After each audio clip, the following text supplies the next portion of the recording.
Assalamualaikum warahmatullahi wabarakatuh. Akademia semuanya, bagaimana materi yang sebelumnya sudah dituntaskan? Ya, jangan sampai membuka materi ini tapi belum tuntas materi sebelumnya.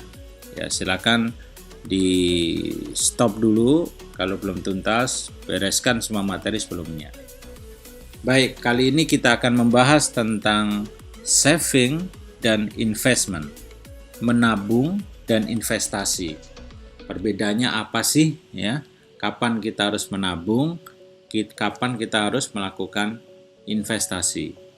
Nah, kita lihat dulu nih, pelan-pelan kita pelajari, kita pahami ya. Nah, saving atau disebut tabungan. Nah, ini kita dari kecil kita coba dengar ya, menabung pangkal kaya ya. Ya, belajar pangkal pandai. Nah, itu sering kita dengar. Nah, kali ini kita akan bahas ketika kita menghadapi dunia nyata, perencanaan keuangan sebenarnya tidak sekedar menabung, karena ada menabung, ada berinvestasi. Nah, tabungan itu seperti apa sih? Tabungan itu penyisian aset. Jadi aset itu kita sisihkan. Aset kita itu bisa berupa uang, bisa berupa kendaraan, bisa berupa rumah, bisa berupa tanah, apalagi ya perabotan itu juga aset ya. Nah, jadi menabung itu menyisihkan sebagian dari aset kita. Karena disisihkan, maka dia tidak digunakan untuk aktivitas kita. Misalnya kita sisihkan sebagian uang kita depositokan. Berarti kita sudah berkomitmen kepada diri kita sendiri, pada keluarga, kita tidak akan menggunakan uang yang didepositokan itu. Jadi tidak digunakan untuk aktivitas dan tidak untuk dikonsumsi. Berarti pengeluaran sehari-hari tidak akan menggunakan uang yang didepositokan itu. Oke ya. Jadi saya ulang, tabungan itu berarti kita melakukan penyisian aset, kemudian dengan sadar kita tidak menggunakannya baik untuk aktivitas maupun untuk konsumsi. Oke. Nah, untuk apa kita harus menyisihkan aset? Nah, kalau kita menabung, maka tujuan utamanya adalah untuk disimpan atau dicadangkan untuk kebutuhan di masa depan. Nah, sebagai contoh misalnya tabungan untuk pendidikan anak. Jadi kita menabung ya, kita sisihkan tiap bulan dari gaji disisihkan 500.000 untuk pendidikan anak. Apakah pembayaran pendidikan anak itu dilakukan saat ini? Tidak.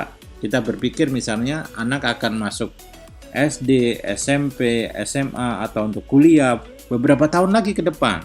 Jadi kita sisihkan dan itu tidak digunakan. Oke. Misalnya lagi kita ingin membeli atau untuk DP kendaraan bermotor. Ya, proyeksinya kita akan beli atau bayar DP-nya itu 2 tahun lagi. Nah, kita menyisihkan aset yang kita miliki berupa uang misalnya ya, 300.000 per bulan, 1 juta per bulan. Ya, terserah kembali kepada kebutuhan, besarnya kebutuhan.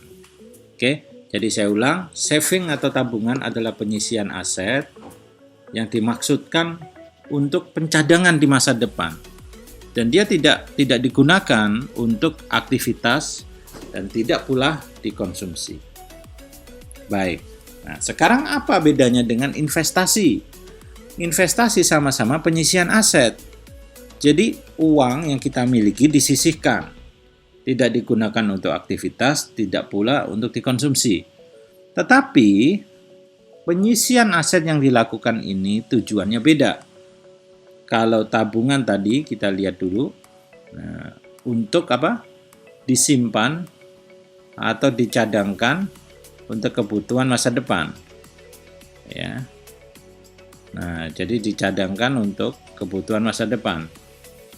Tetapi kalau investasi disisihkan untuk mendatangkan pendapatan di masa depan. Oke. Jadi misalnya sebagian uang kita sisihkan. Untuk apa? Kita belikan reksadana. Nah, begitu kita beli reksadana, maka uang tersebut tidak bisa untuk aktivitas, tidak bisa untuk konsumsi, tetapi di masa depan dia akan mendatangkan pendapatan. Betul ya? Oke, apalagi?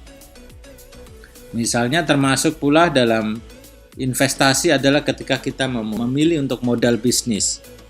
Kita modal bisnis, misalnya membeli kendaraan. Jadi, kendaraan yang kita miliki kita sisihkan. Tidak untuk aktivitas kita, tidak untuk dikonsumsi, tapi disisihkan, disewakan. Maka apa yang terjadi dengan penyisihan kendaraan itu?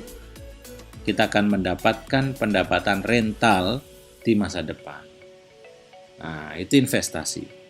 Nah, bagaimana kita mengelola alokasi ya aset yang kita miliki untuk tabungan atau untuk investasi? Nah, ini panduannya. Yang pertama, tabungan tidak diandalkan untuk menghasilkan keuntungan, ya. Tapi cukup efektif untuk menjaga aset yang kita miliki untuk memenuhi kebutuhan di masa depan. Jadi kalau kita sudah punya nih sesuatu berupa tanah misalnya, rumah, kendaraan, atau cash, uang, terus kita mau jagain jangan sampai kepake. Karena 2 tahun lagi, 3 tahun lagi kita punya kebutuhan tertentu. Nah, itu tabung. Disisihkan, tidak dipakai.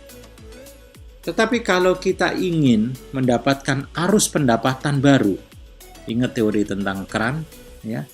Kalau kerannya pengen punya yang baru, selain keran yang ada, maka kita berinvestasi karena akan menghasilkan arus pendapatan baru. Tetapi investasi ini sebaiknya menggunakan aset yang idle. Idle itu tidak terpakai, jadi lebih. Ya, misalnya mobil tadi, mobilnya 2, nah 1 disewakan. Ada arus pendapatan baru berupa rental. Tapi bisa jadi tidak harus idle, tapi kita melakukan sacrifice, pengorbanan atas aset yang dimiliki. Jadi memang butuh nih kayaknya, emang butuh pendapatan baru. Jadi suka tidak suka kita rentalkan mobil kita. Kita memilih naik angkot. Nah, ini bagian dari tadi tujuan dari perencanaan keuangannya apa? Kalau memang untuk mendapatkan arus pendapatan baru, ya lakukan investasi. Investasinya bisa menggunakan aset yang idle, bisa menggunakan sacrifice. Tapi kalau kita punya kebutuhan di masa depan, asetnya kita miliki sekarang, jangan sampai kepake, ya kan? Maka disisihkan, dijagain untuk cadangan di masa depan. Baik, itulah tentang tabungan dan investasi. Semoga bermanfaat. Assalamualaikum warahmatullahi wabarakatuh.